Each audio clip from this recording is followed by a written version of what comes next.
Back to this race now. We're getting ready to come back to green flag. We never did get a chance to finish Marcus Ambrose because right before we went yellow, remember when he pitted, fell all the way back from the lead to 24th? He is now 7th, guys, in that number 59, our pole sitter. So that stop turned out to be a good decision for these guys. He's got fresher tires than everybody else in front of him.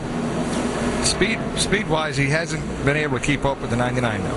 Well, we're going to find out as we're getting ready to go back to green flag racing. 52 laps to go. Half back, single file. All around.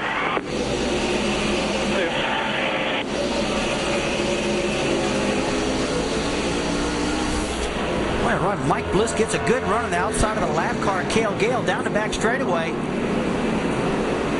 And every single restart, he hits that run. You'd think he's just going to pass him on outside and ducks back into the bottom.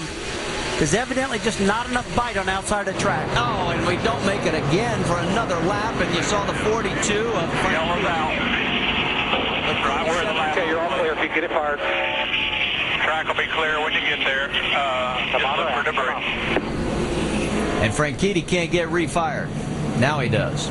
You're all clear if you get it started. And he gets his car started just in time. I don't think you have any brakes, do you, bud? Those are the best. I mean, the guy in front just checks off, stops it in the middle of the corner, but I'm really struggling with the brakes. Well, that's Dario's race. Inboard, did you hurt your tires? I'm not sure. It doesn't help him when you spin out, that's for sure. No, let's take another look. Coming in hot. We'll see the problem's happening again with Dario. Gets in deep but can't get this car to stop. And now, this is 2 times in a row that Dario's had this problem. So he just needs to get to the back of the pack and finish this race and get some time under his belt because obviously he can't drive the car as hard as he wants to, Randy. Well, you know, IndyCar guys, they don't run brakes a whole lot. Steve Meal right there on the box. He just left DEI, and he's going to be an added bonus for Ganassi right there. Yeah, I just had to take advantage of that shot right there. Steve Meal, he's going to help that team a lot. Came over from Dale Earnhardt Incorporated. Talking right there, Tony Glover. Those are 2 guys that have really run good in the NASCAR Next Cup circuit. Really a powerhouse in the sport. It's a good decision having these 2 paired together for Chip Ganassi and Felix Sabates. A lot of experience right there in that box. Yeah, anytime you can get Glover or Steve Meal on your side, boy, I'll tell you what, Chip did a fine job in corralling him. Right now, Tony Glover's probably talking to Dario, trying to calm him down, saying, look, don't push the car too hard. If you don't have brakes, you just can't race. Other 4 back up.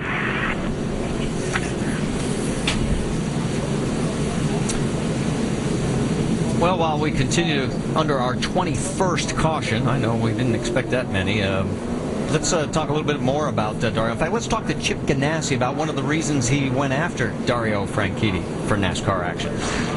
I think you got to catch a guy right at the right time in his career about when he's ready to make the move. Not so much me talking him into it as much as he's ready.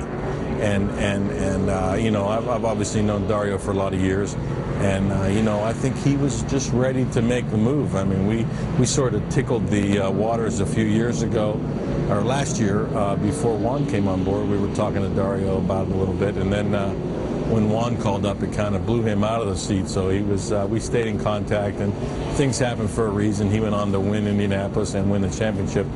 And like I said, things happen for a reason. And that's some interesting insight, because if Juan Montoya doesn't call Chip Ganassi last year, Dario maybe makes that move, never wins the Indy 500, never wins the championship. How things happen. Timing's everything, yeah, he says. Yeah. And it really is. And here's a driver that's accomplished what he wanted to accomplish. He's got a championship. He's an Indianapolis 500 winner. I've been there, done that. Now let's move on. That's probably what he's thinking. I want to try NASCAR. NASCAR is one of the biggest sports in the world. I want to be involved in it. He's just saying, Let's go, guys. I want some better brakes on these cars. That's what he's saying right now, isn't he? Because we haven't had no green flag runs, Rusty. I mean, why should the brakes go away on that car? Vince, you've got more? Well, they took all the tape off the brake ducts, as Dario again reiterated that the brake is just going to the floor when he's trying to stop it. And as Rusty made the comment a moment ago, they need to just get him to the back of the pack. That's exactly what they're going to do after he gets back into the mix here. And there you see him giving a little test of those brakes. Got up to speed a little bit going down in 3, see what kind of pedal he has. I'm surprised they didn't open the hood and put some fluid in it. All right, so while we got a chance, there's David Ragan. We haven't talked a whole lot about him, and he has managed to move up into the number 6 position right now. Shannon, what's going on with his car? That's right. David Ragan, one of those double-duty drivers making the trip from Atlanta here to Memphis. He started in the back of the field because Augie Vinovich qualified his car, and like you said, he's moved all the way up to 6th. He told me that this is one of his favorite tracks, despite the fact that he only has one start here. His crew chief's just telling him to stay focused. And as we go to the restart, my question to the drivers up in the booth, Rusty and to Randy, how difficult is it to stay focused in a race like this?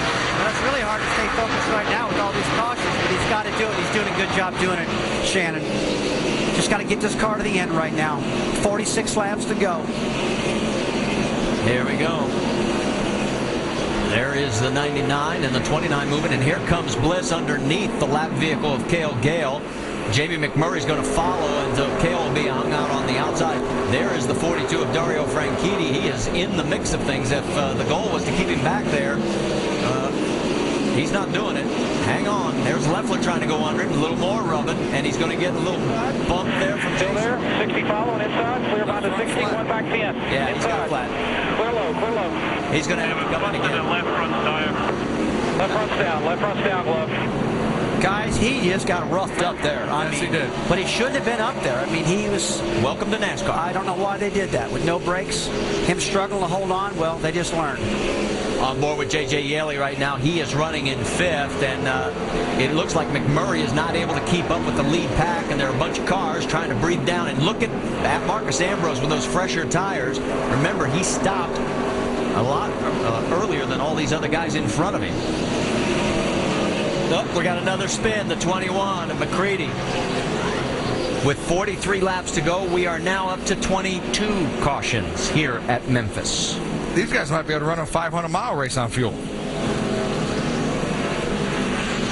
I believe we talked earlier, guys, the record for cautions was at Hickory, North Carolina. You said, Marty, at 26 cautions. We're up to 22.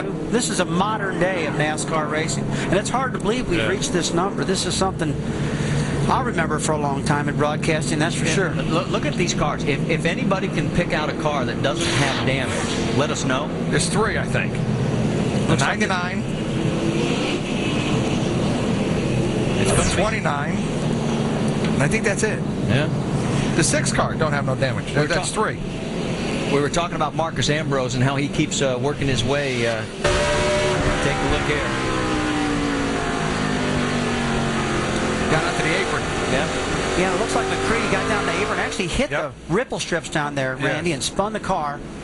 And was really closing her in the back of Chase Miller in the 9 car, and just locked the brakes up and also hit that apron and spun himself. That's right. And that's something there that you want to get as close as you can to that apron. But once you hit it with the left side tires, it unloads the chassis and it gets very, very free.